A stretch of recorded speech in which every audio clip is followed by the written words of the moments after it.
Captain Jake Morrison stood at the viewing window of Kepler Station and watched the massive ships arrive. Each vessel carried warriors from across the galaxy, all coming to join the most dangerous training program in known space. His reflection stared back at him in the thick glass, brown hair, green eyes, and scars on his hands from countless training exercises back on Earth. He looked ordinary compared to what was coming. Behind him, his team prepared their gear in silence. Lieutenant Amy Carter checked her equipment for the third time. Her blonde hair was pulled back tight, and her blue eyes focused on every detail. She had blown up more things than most people had seen in their lifetime. Sergeant Pete Williams cleaned his rifle with steady hands. The big man never seemed worried about anything. His dark skin showed old battle scars, and his calm voice could settle any argument.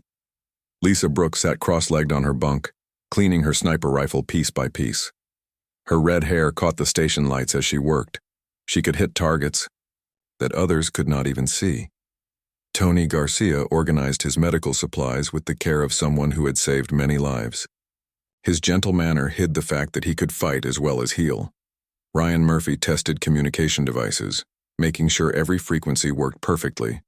His quick mind could solve problems that left others confused. The first alien ship docked, with a sound that shook the entire station. Through the window, Jake watched creatures emerge that made his breath catch.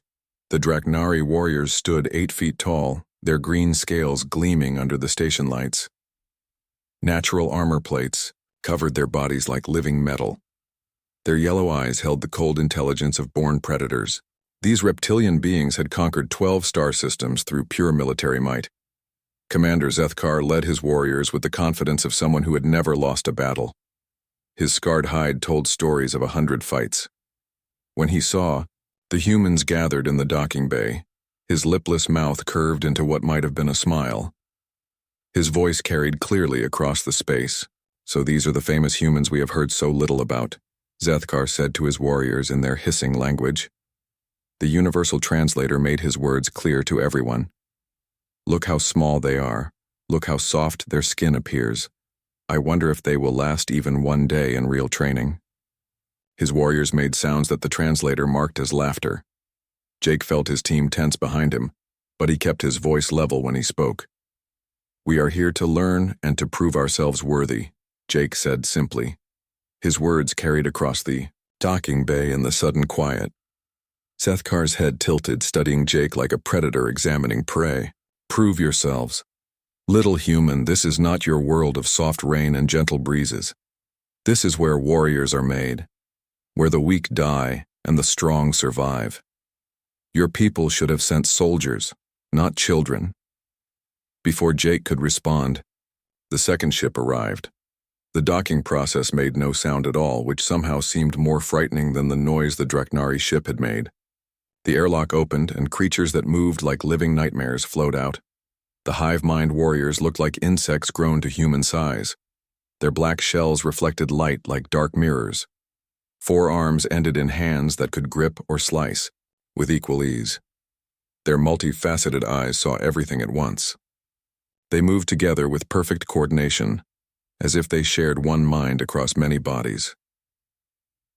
Queen Caste Vexilla stood taller than the others, her shell marked with red patterns that showed her rank. When she spoke, all the others remained perfectly, still like soldiers waiting for orders. Curious, her voice buzzed like a mechanical hive.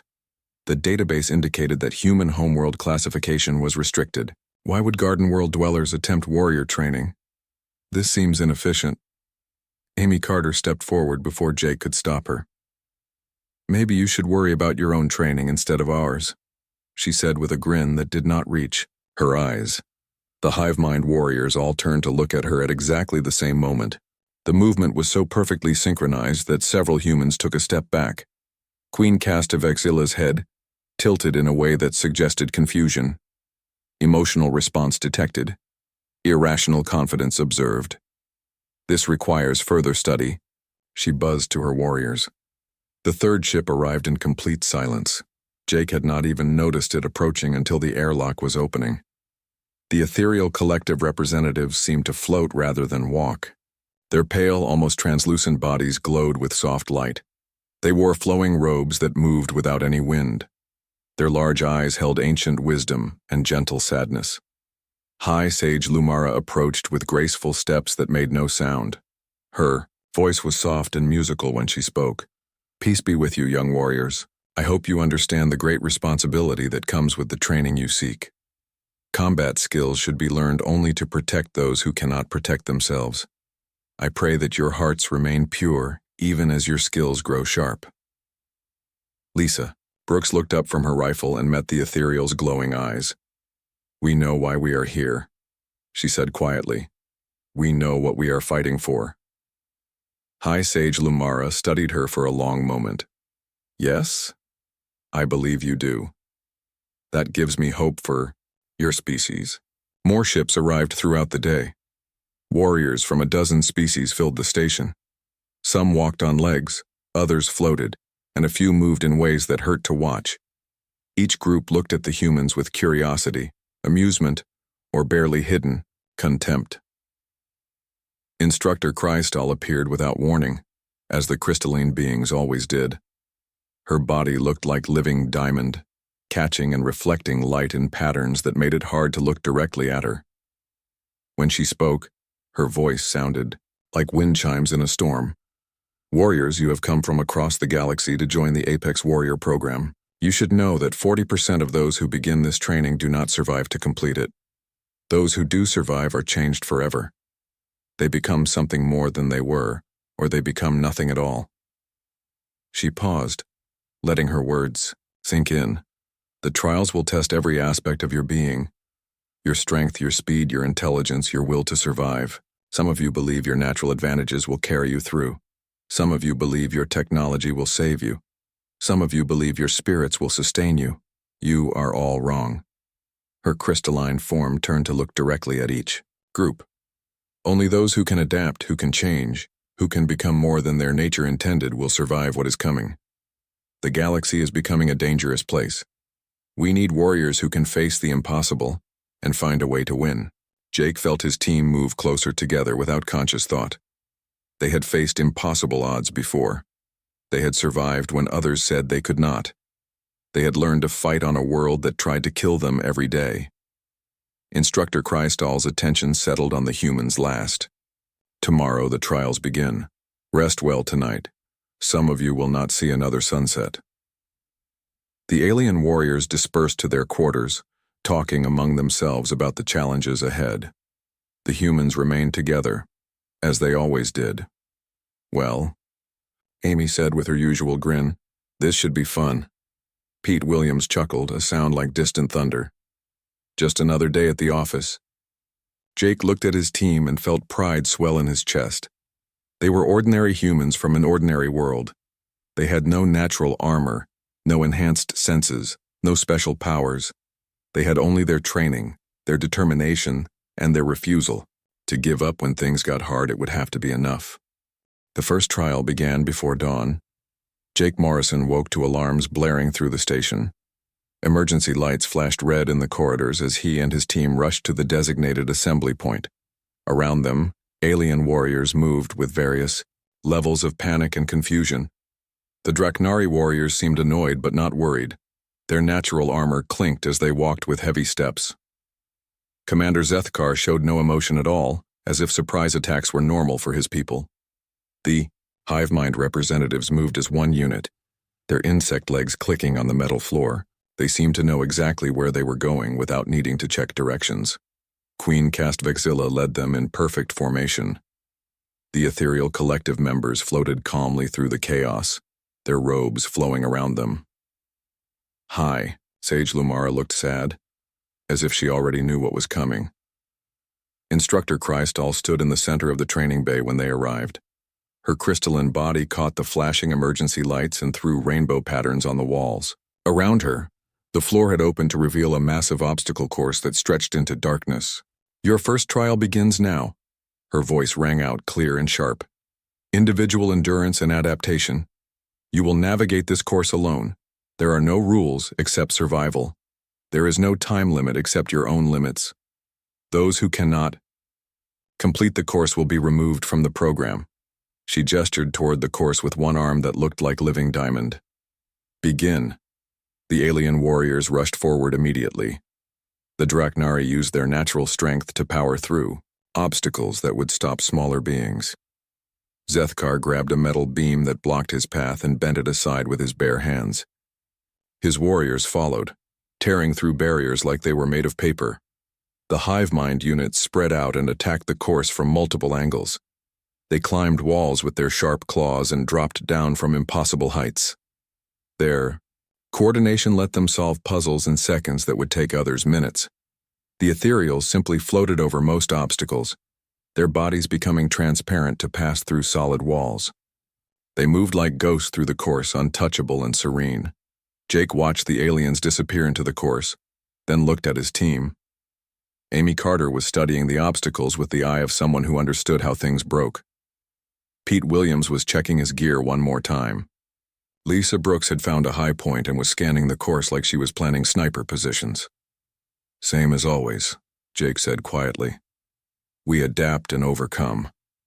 They entered the course together, but quickly had to split up as the paths divided. Jake found himself in a narrow tunnel that seemed to go on forever. The walls pressed close on both sides, and the ceiling was low enough to force him to crawl. Behind him, he could hear other warriors struggling with the same passage.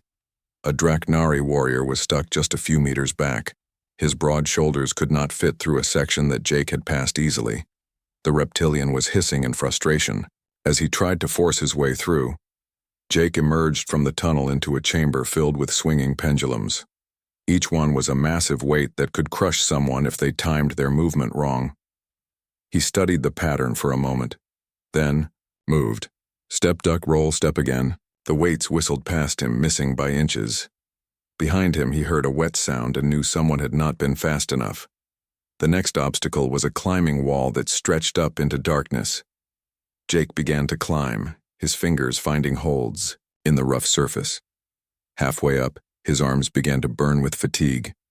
Around him, he could hear other climbers.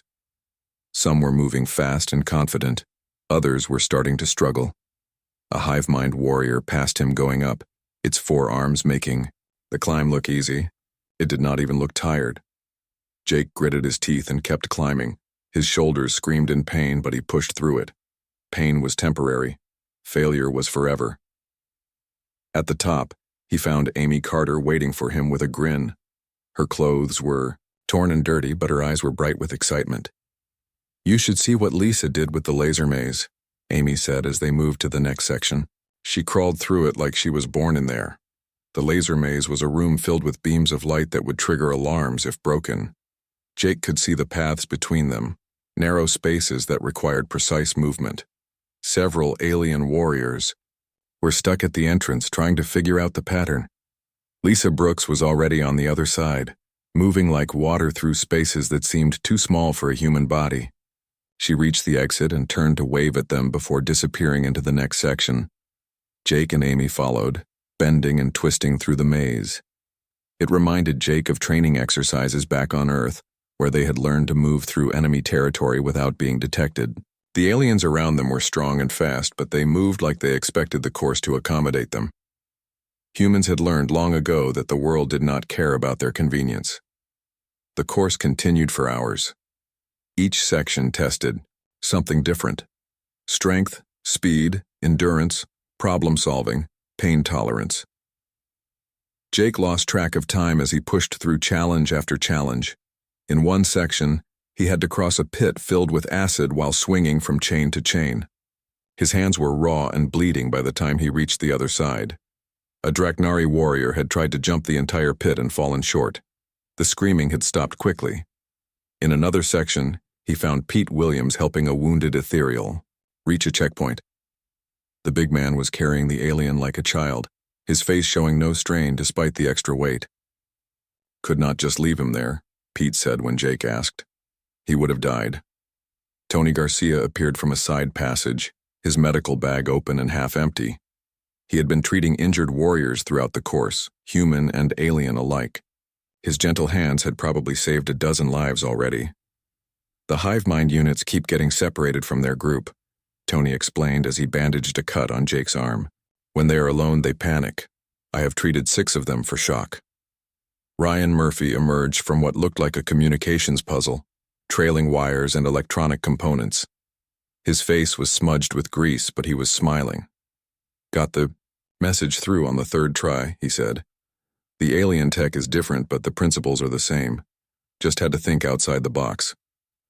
As the hours passed, something strange began to happen. The aliens who had started strong began to slow down.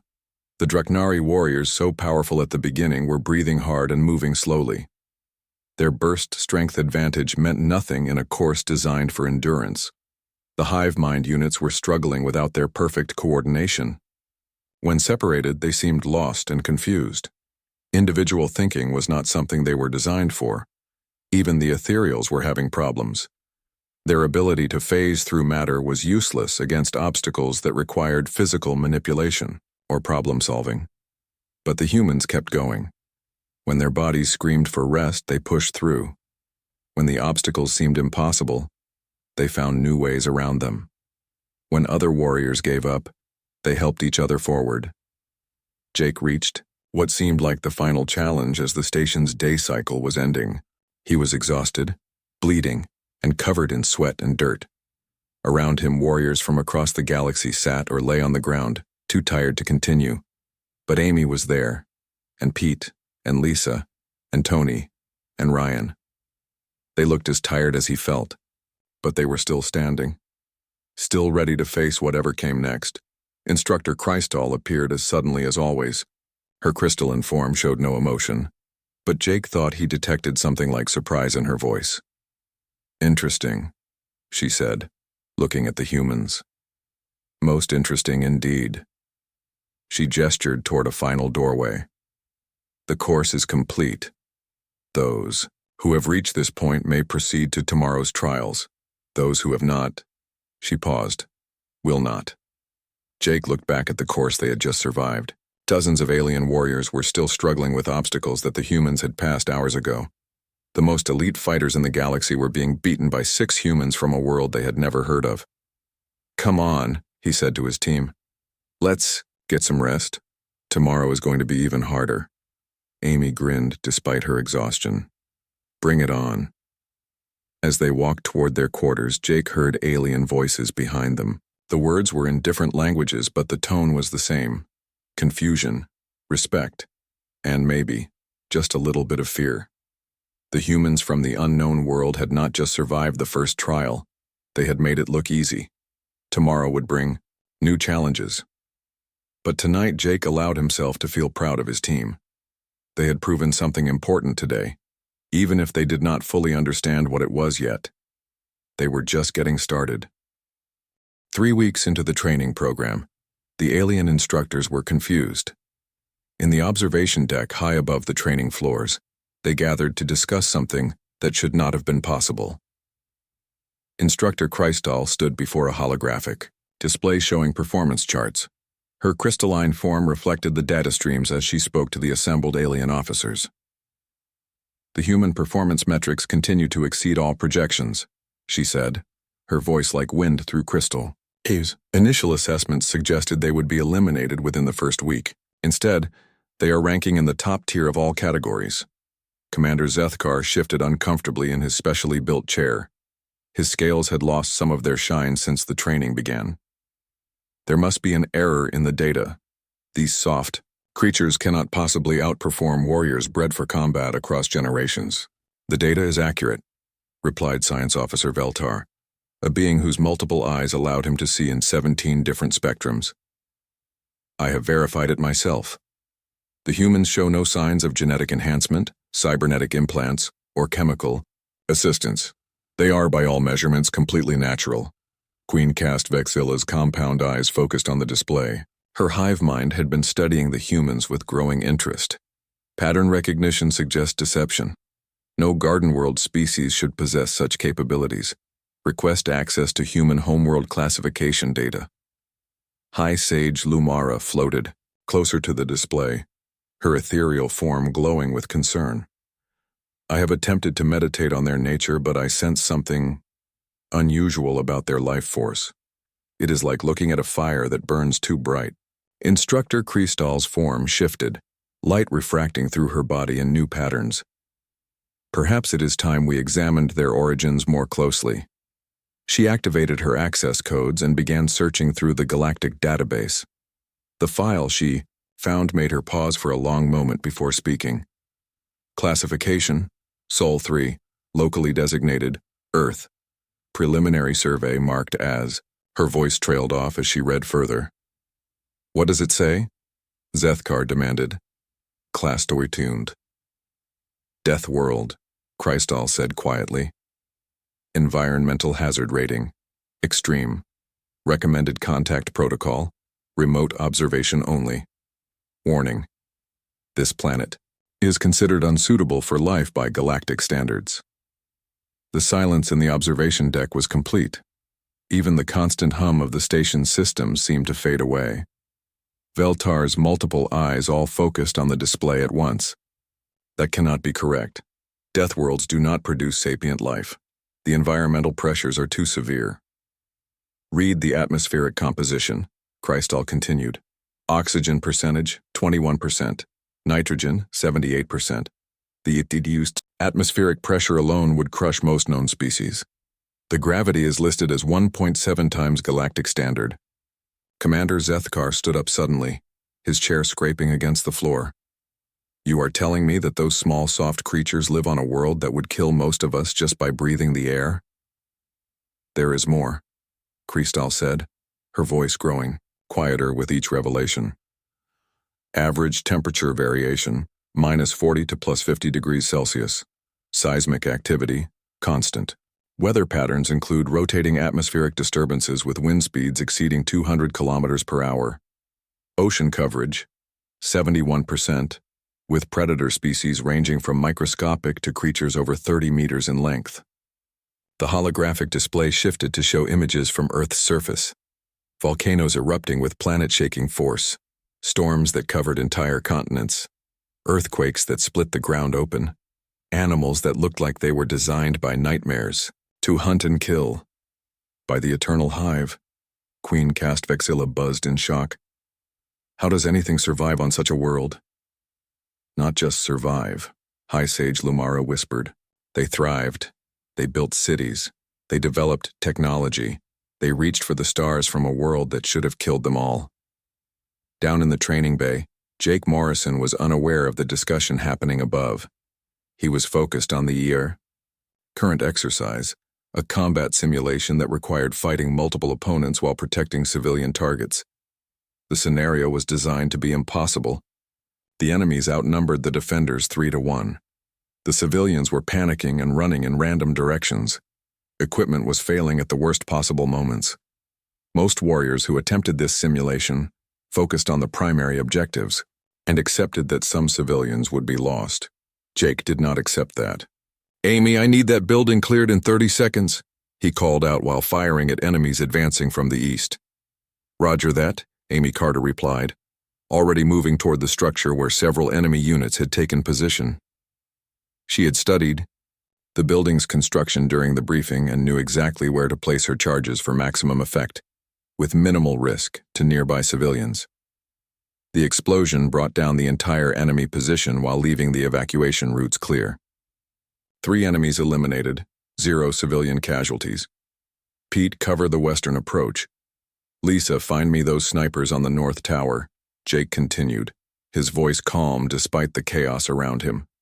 Pete Williams moved like a mountain given purpose, his heavy weapons cutting down advancing enemies while his body shielded a group of frightened civilians. His calm presence helped them organize their evacuation instead of running in panic. Lisa Brooks had already identified the sniper positions that were supposed to be hidden. Her shots came from angles that the simulation designers had not expected anyone to use. The enemy snipers were eliminated before they could fire a single shot. Tony, we have wounded civilians at position 7. Ryan, I need communications with the evacuation ships now. Tony Garcia was already moving, his medical training allowing him to treat injuries while still participating in the combat. He could stabilize a wounded person with one hand while firing his weapon with the other. Ryan Murphy had jury-rigged the damaged communication system using spare parts and pure determination. His calm voice cut through the electronic interference. coordinating the evacuation with an efficiency that impressed even the station's computers. The simulation ended with a result that made the monitoring computers run their calculations 3 times to confirm accuracy. 0 civilian casualties. All primary objectives completed. Enemy force eliminated with minimal ammunition expenditure. Time to completion. 43 minutes below the previous record. In the observation deck, the alien officers watched the replay in stunned silence. How? Commander Zethkar asked. How do they make it look so simple? Instructor Krystal studied the tactical breakdown. They do not think like we do. Where we see an impossible situation with acceptable losses, they see a problem that requires a creative solution. Their entire approach to combat is based on adapting to circumstances that should be fatal. The Death World, High Sage Lumara said with sudden understanding. They learned to fight on a planet where everything was trying to kill them. Every day of their lives was a survival test worse than anything we could design. Queencast Vexilla's compound eyes focused on the human team. Environmental analysis indicates extreme pressure created extreme adaptation. These beings were forged by circumstances that would eliminate 99% of galactic species. The alien instructors continued to watch as the humans moved. On to the next exercise. What they saw challenged everything they thought they knew about warfare, survival, and the limits of biological adaptation. Veltar pulled up Earth's complete planetary survey.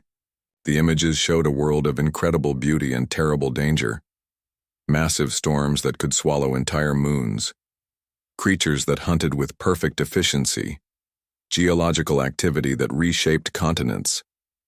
Look at this, he said, highlighting a section of the report.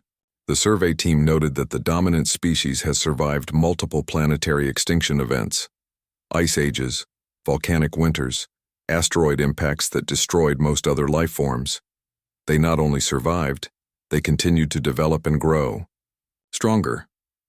Commander Zethkar stared at the display. His warriors, bred for combat across generations, had been struggling with exercises that the humans completed without apparent effort. Now he understood why. They are not just warriors, he said slowly. They are survivors of the impossible. Everything that lives on that planet had to become something more than nature intended, or it died. High Sage Lumara's glow dimmed with worry. If this is what a death world produces when it creates sapient life, what does that mean for the galaxy? Are we looking at the future of warfare itself? Instructor Krystal turned away from the display. Perhaps we should ask them directly. It is time for a formal inquiry into human capabilities and training methods. And if they are willing to share their knowledge? Asked Veltar. Then the Galactic Defense Coalition is about to change forever, Krystal replied. Below them, Jake Morrison was explaining something to his team. They listened with the easy confidence of people who had faced impossible odds before and won. Around them, alien warriors watched and learned, beginning to understand that these humans were not just another species. They were something entirely new in the galaxy, something that had been shaped by forces so extreme that they had become forces of nature themselves. The day was coming when the rest of the galaxy would have to decide how to respond to that reality. The final phase of training brought the biggest test yet. Mixed species teams working together on large battle simulations. Jake Morrison stood in the briefing room surrounded by alien warriors who now looked at him and his team very differently than they had 6 weeks ago. Commander Zethkar approached Jake with something that might have been respect in his yellow eyes. The proud Draknari warrior, who had mocked humans on the first day, now spoke with careful politeness. Human Morrison, Zethkar said, using Jake's proper rank for the first time. I request that you lead our combined unit in the upcoming exercise. My warriors are strong, but your tactical methods have proven effective. Jake nodded to the reptilian commander. We work together. Your strength, our adaptability. Nobody leads alone. Around them, other alien species were making similar requests. Queencast Vexilla approached Amy Carter, her compound eyes focused intently on the human demolitions expert. Human Carter, the insectoid buzzed. Your approach to structural elimination differs greatly from hive mind protocols. We wish to observe and learn from your methods. Amy grinned and patted one of her explosive devices. Stick with me, Bug Lady. I'll show you how to make things go boom the right way. The translation system could not quite capture Amy's casual tone, but Queen-cast Vexilla seemed to understand the friendly intent. Her mandibles clicked in what might have been amusement. High Sage Lumara floated near Tony Garcia, watching him organize medical supplies with quiet efficiency. The ethereal being's glow had grown brighter over the weeks, as if she found something inspiring about the human medic's dedication. Your healing methods save lives that our medicine would consider lost, she said in her musical voice. You treat injuries from that terrible world you call home. You understand pain and trauma in ways we cannot. Tony looked up from his medical kit and smiled. Everyone deserves a chance to make it home. That's all I try to give them. Lisa Brooks had attracted the attention of warriors from 6 different species. Her shooting skills had become legendary throughout the station. Even the naturally precise crystalline collective wanted to learn from her techniques. How do you remain so calm when everything around you is chaos? Asked warrior form Zelnik, his crystal body ringing like a bell when he spoke. Lisa checked her rifle scope and shrugged. Chaos is normal where we come from. You learn to find the still point in the storm or you don't survive. Ryan Murphy was surrounded by communication specialists from every species present. His ability to make different alien technologies work together had impressed even the advanced AI systems that ran the station. The frequencies should not be compatible, said tech savant Moradin of the Cybernetic Union. Your modifications violate several principles of quantum mechanics. Ryan smiled and continued working on his jury-rigged communication array. Sometimes you have to break the rules to make things work. We learned that pretty early on Earth. Pete Williams had become the most requested heavy weapons specialist in the program. His calm presence and impossible endurance made him the perfect anchor for any team. Even the massive titanium Brotherhood warriors, beings made of living metal, wanted him on their squads. Your emotional control is remarkable, rumbled Iron Lord Canthor, his metallic voice echoing through his chest. How do you maintain such composure under extreme stress? Pete checked his weapon and answered in his usual quiet way. Panic gets people killed. Stay calm, think it through, keep your team alive. Everything else is just noise. Instructor Krystal entered the briefing room, her crystalline form reflecting the lights in rainbow patterns. Her voice carried across the space with perfect clarity. The final simulation begins in 1 hour. Your mission is to retake a space station from hostile forces while protecting civilian populations and maintaining critical systems. You will face overwhelming odds, equipment failures, and no external support. She paused, her faceted eyes scanning the mixed groups. This exercise has a 40% casualty rate in simulation. Previous teams have never achieved all objectives simultaneously. The scenario is designed to force you to choose between saving lives and completing the mission. Jake looked at his mixed team of humans and aliens. They had been training together for 2 weeks now, learning each other's strengths and weaknesses. The aliens had stopped trying to use brute force or follow rigid tactics. The humans had learned to incorporate alien abilities into their flexible strategies. Questions? Instructor Krystal asked. Amy raised her hand. What if we refuse to choose? What if we find a way to do both? The alien instructor's form shifted colors, showing what might have been surprise. The scenario parameters make that impossible, human Carter. Maybe for everyone else, Amy replied with her usual grin, but we've got some ideas. The simulation began with alarms screaming through a recreation of a damaged space station. Emergency lighting cast red shadows through smoke-filled corridors. The enemy had superior numbers and defensive positions. Civilians were trapped in multiple locations, and critical life support systems were failing. Most teams would split their forces, trying to handle multiple objectives at once. Most teams would accept that some objectives would fail while they focused on others. Jake's team did not think like most teams. Ryan, I need station schematics and communication with all trapped civilian groups. Amy, study those defensive positions. and find me weak points that won't damage life support. Lisa elevated positions for overwatch on all main corridors. The human commands mixed with alien acknowledgements as the mixed team moved with purpose through the chaos. Commander Zethkar and his Draknari warriors took point, their natural armor and strength clearing paths through debris that would stop others. But instead of charging forward in typical Draknari fashion, they moved with tactical precision learned from watching humans adapt. Queen cast Vex Illa's hive mind units spread through the station like water, their coordination allowing them to be in multiple places at once, but instead of following rigid programming, they improvised solutions based on human flexibility training. High Sage Lamara and her ethereal team used their phasing abilities to reach trapped civilians in collapsed sections. But instead of simply evacuating them, they followed human protocols to check for injuries and provide comfort during the rescue. The crystalline warriors used their natural toughness to maintain critical systems under fire. The cybernetic union specialist kept damaged equipment running through pure determination, learned from watching humans refuse to give up. Amy's explosives eliminated enemy strong points with surgical precision that saved civilians while crippling the enemy. Her charges were placed not just for destruction, but to create new paths for evacuation and funnel enemies into kill zones. Lisa's sniper fire came from positions that should have been impossible to use. She moved through the station like a ghost, appearing where enemies least expected and vanishing before they could respond.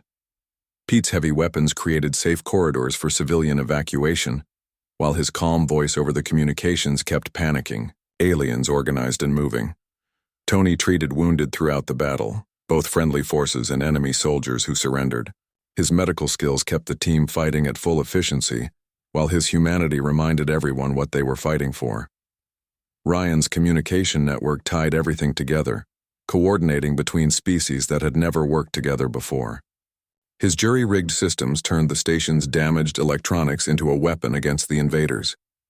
Jake moved through the battle like a conductor directing an orchestra. His voice was calm and clear over the communications, giving orders that somehow made the impossible seem routine.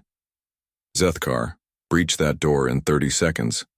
Vexilla, be ready to flood that corridor with your units. Lumara, phase through and secure the civilians before the breach. The alien warriors followed human tactics with growing confidence. They learned to see opportunities instead of obstacles, to adapt instead of following protocols, to think like survivors from a death world. The simulation ended with results that made the monitoring systems check their data multiple times. All objectives completed. All civilians rescued, all critical systems maintained.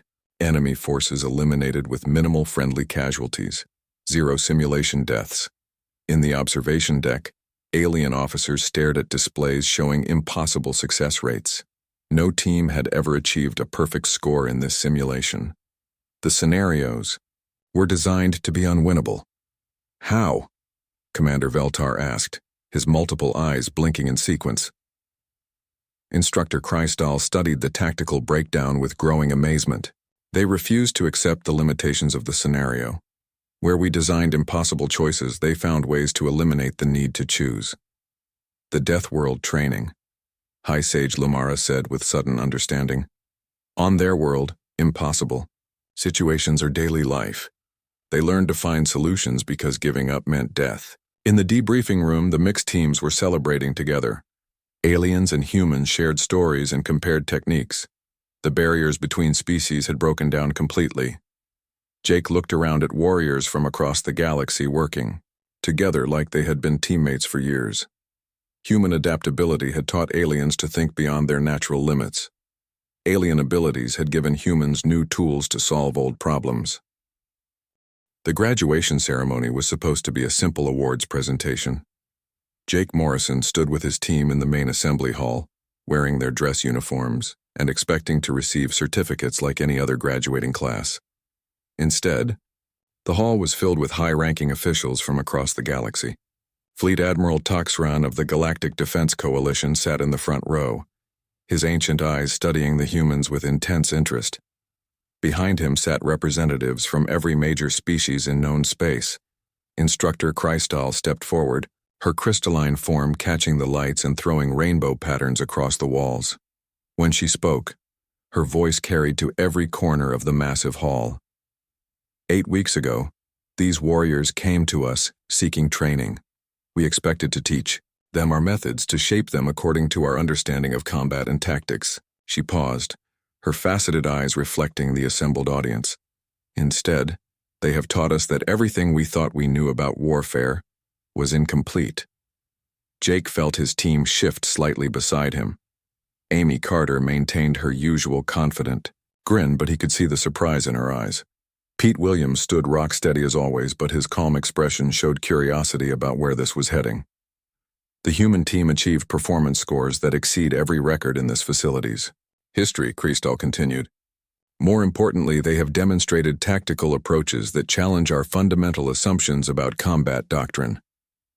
Fleet Admiral Toxaran stood up, his massive form casting shadows across the stage. The ancient warrior's voice rumbled through the hall like distant thunder. "Captain Morrison," he said, looking directly at Jake, "your species has been part of the galactic community for less than 1 standard year. Yet your training methods and tactical flexibility have impressed our finest military minds. We have a proposition for you." Jake straightened to attention. "Sir, the Galactic Defense Coalition formally requests that you and your team accept positions as senior instructors in our combat training programs. We need you to teach our warriors how to think and fight like humans." The silence in the hall was complete. Jake looked at his team, seeing his own shock reflected in their faces. They had come here to learn from the galaxy's greatest warriors. Now those same warriors were asking to learn from them. Commander Zethkar stood up from his seat among the Draknari delegation. The proud reptilian warrior who had mocked humans on their first day now spoke with deep respect in his voice. "My people have conquered 12 star systems through superior strength and traditional tactics," he said, his yellow eyes focused on Jake. "But watching your team has shown us that strength alone is not enough. We request human advisors to help modernize Draknari military doctrine." Queencast Vexilla rose next, her compound eyes glittering in the hall lights. "The hive mind has achieved perfect coordination through shared consciousness for 10,000 years. Yet your individual adaptability creates results our collective intelligence cannot match. We propose a formal exchange program between our species." High Sage Lumira floated gracefully upward, her ethereal glow brightening the hall. "The ethereal collective has long believed that violence should be the last resort in any conflict. Your team has shown us that true strength lies not in the ability to destroy, but in the wisdom to find solutions others cannot see. We wish to study your methods of turning impossible situations into opportunities." Jake felt the weight of the moment settling on his shoulders. Representatives from across the galaxy were asking humanity to help reshape their understanding of warfare and problem-solving. The species that had been dismissed as weak garden worlders were now being recognized as teachers.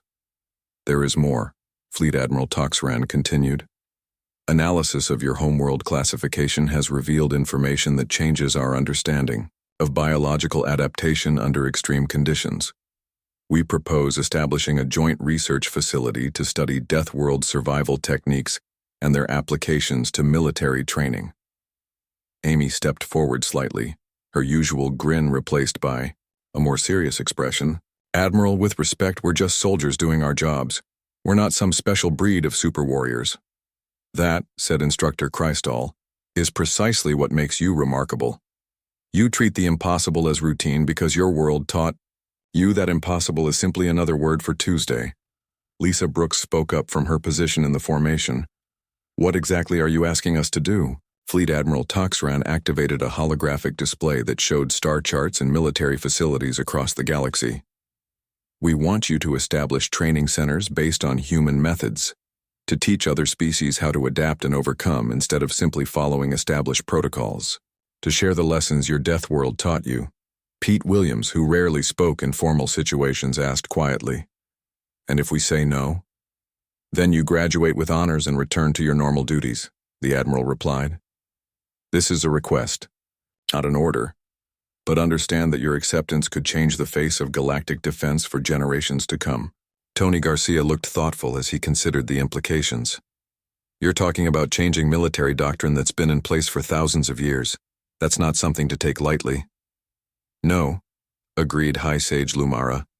But we have seen what happens when unchanging doctrine meets adaptable thinking.